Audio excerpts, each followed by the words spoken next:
Y como cada 21 de marzo, hoy se conmemora el Día Mundial de las Personas con Síndrome de Down para reconocer la enorme contribución de las personas con esta condición a la sociedad.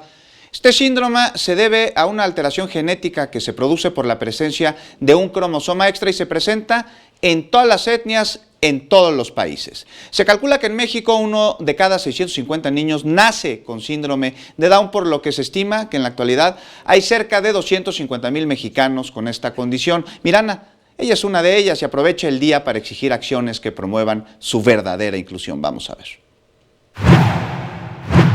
Mirna tiene 32 años, le gusta pintar y convivir con sus compañeros de clase en la Fundación Arte Down México.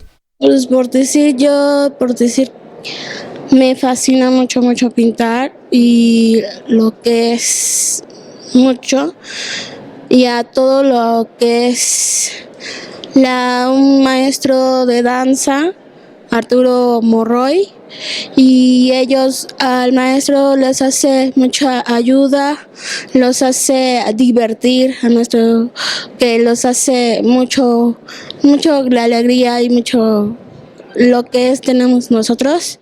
En su lucha para que los niños y jóvenes con síndrome de Down adquieran una mayor y mejor educación, la Fundación trabaja libros de lectura para que puedan tener mayor comprensión, vocabulario, fluidez y pensamiento crítico. Aquí en la Fundación trabajamos en relación al arte para que a los chicos se les vaya fomentando, pues sobre todo autonomía, confianza en sí mismos, también pues autoestima, se trabaja con ellos, al igual que pues trabajamos con otras materias como matemáticas, lectura y comprensión y cuestiones de comprensión matemática.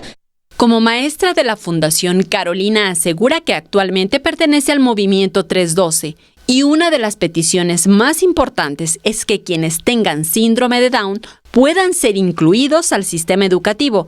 Es decir, piden que este sector de la población acuda a la escuela de manera normal, como lo hace cualquier otra persona, y si es su deseo, concluyan una carrera profesional. En las imágenes, Joel Arias, Saray Mariscal, 21 Noticias.